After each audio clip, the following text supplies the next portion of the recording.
लेखक, social media, इनका देखिए बहुत बड़ा योगदान होता है।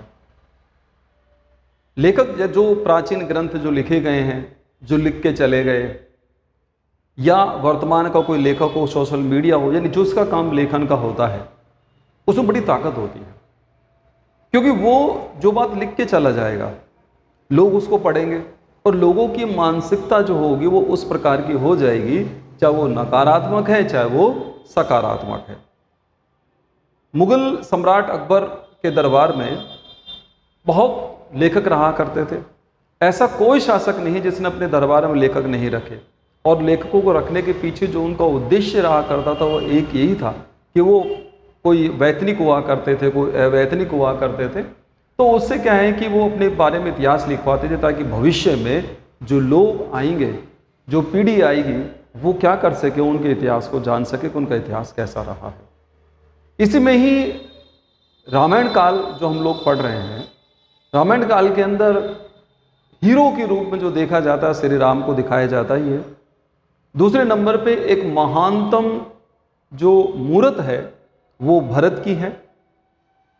यहां कुछ नकारात्मक रोल, एक भूमिका वाले लोग भी कुछ यहां पर मौजूद हैं, जबकि वो वास्तविकता में सकारात्मक रहे। इसी में एक भूमिका आती है और वो भूमिका आती है कैकई की। कैकई को आज तक जो देखा गया है वो नकारात्मक भूमिका में दिखाया है।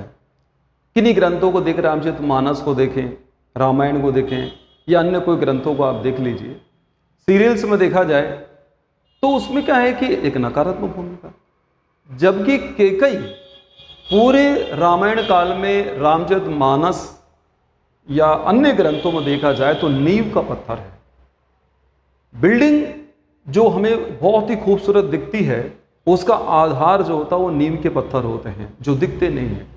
यदि नींव के पत्थर मजबूती से अपना योगदान नहीं दें एकाग्र होने में, तो ध्यान दीजिए बिल्डिंग भी तैयार नहीं हो सकती, वो थोड़े ही टाइम में धराशायी हो सकती है।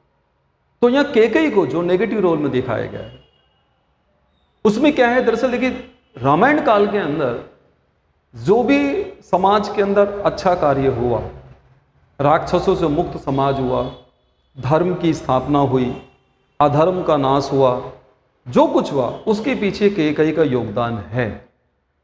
आप लोगों को सुनने में बड़ा अजीब सा लगेगा क्योंकि आज तक आप लोगों ने कैकई के बारे में नकारात्मक ही सुना है।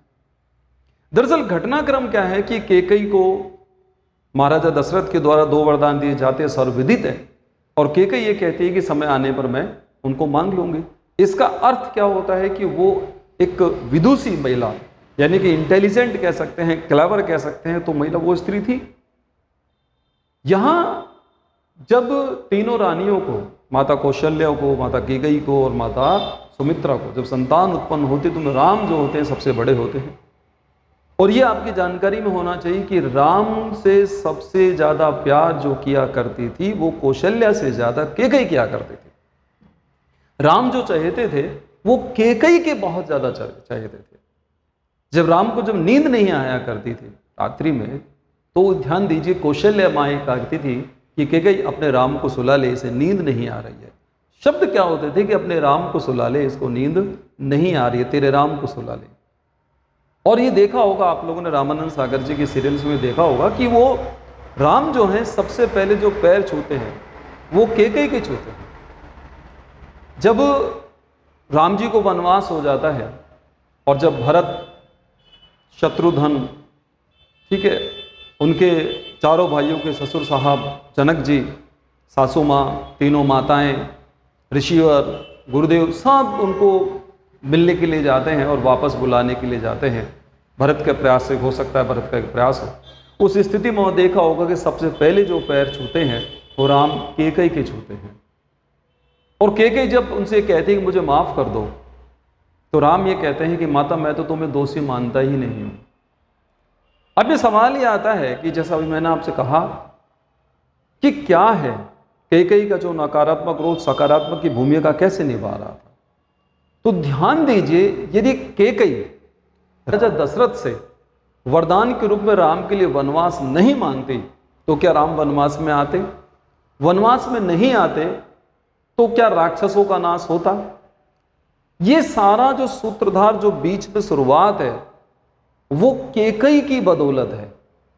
केकई जानती थी इस बात को, केकई समझदार थी कि मैं राम को भी खो दूंगी और मैं अपने सगे पुत्र भरत को भी खो दूंगी, क्योंकि भरत राम से बहुत ज्यादा प्यार करते हैं। क्योंकि राम को वनवास दिलाने के बाद भरत मुझसे प्रेम नहीं करेगा। ये केकई का बड़ा बलिदान रहता है, वो त्याग रहता है संपूर्ण समाज के लिए, संपूर्ण विश्व के लिए, जो कि विश्व समझ नहीं पाता, क्योंकि केकई का रोल तुलसीदास जी के द्वारा या किन्हीं के द्वारा एक नकारात्मक भूमिका में प्रेजेंट कर दिया गया तमाम लेखकों के द्वारा। और आमजन जो होता है उसकी इतनी पावर ही नहीं होती है कि वो अध्ययन करके या वो उसकी दिव्य दृष्टि या इतना विजन नहीं होता कि वो गहराई तक जा पाए, क्योंकि वो सामान्य रूप से चीजों को देखता है, जो उसके सामने उन्हीं को देखता है। यदि और विशेष रूप भारत में तो ज्यादातर लोगों का, अगर मैं कहूं कि 80% से ज्यादा लोगों की सोच यही होती है कि वो विचार ही नहीं करते। नकारात्मक भूमिका में कहीं पे मैं एक यहां दूसरा पात्र और है, हम लोग उन पर भी बात करेंगे, रावण के ऊपर बात करेंगे हम लोग, लेकिन मैं केकई का रोल पहला अदा कर रहा हूं। तो इस भूमिका में जो देखा जाता है, क्योंकि देखिए यहां जब देखा तो तय था, क्योंकि वो केकई का ऐसा नहीं है कि केकई बहुत कोई अनपढ़ महिला रही हो, बाकायदा दशरथ के साथ युद्ध में उनका साथ दिया था। अब आप सोचिए वो वीरांगना भी रही हैं, वीरांगना रही हैं, विद्वान विदुषी महिला हैं, पूरा ज्ञान उनके पास मौजूद है, और भविष्य में क्या उन जो कार्य वो करेंगी उस कार्य का क्या इफेक्ट उनके भविष्य पर आएगा ये भी उन्हें पता था। लेकिन विश्व के लिए त्याग करना बेहद जरूरी था। ऐसा ही होता है देश के अंदर, आप देख लीजिए, समाज के अंदर आप देख लीजिए, जो व्यक्ति सबका भला करता चलता है वो व्यक्ति हमेशा ही तकलीफों में रहेगा, वो हमेशा तकलीफों में रहेगा। अब उसे क्या है कि मध्यम रास्ता अपनाना पड़ता है, वो सोचना पड़ता है उसको। तो यहां आप कंप्लीट सच बोले या कुछ भी कीजिए तो आप विरोधी हो जाते हैं किसी के। आप सच बोल रहे हैं लेकिन विरोधी हैं। अब वहां आपको ध्यान रखना पड़ता है, सच बोलने के लिए स्थान का ध्यान रखना पड़ेगा, सच बोलने के समय का ध्यान रखना पड़ेगा। लेकिन प्रॉब्लम ये होती है कि जीवन एक अलग स्थिति। तो यह नकारात्मकता में जो नकारात्मक भूमिका केकई की जो रही है वो वास्तविकता में एक जो पूरा बेस है रामायण काल का, वो रामायण काल में धर्म की स्थापना का, जो कि राम के द्वारा धर्म की स्थापना की गई, उसके पीछे उसकी भूमिका में, या उसके आप ये मानिए कि हम ये कह सकते हैं कि उसके नींव में, वो धर्म की जो एक तरह की इमारत जो खड़ी हुई थी, उसकी नींव में जो महानतम जो पत्थर है वो है केकई रूप। और यदि केकई बुरी होती तो राम उनका सम्मान कभी भी नहीं करते।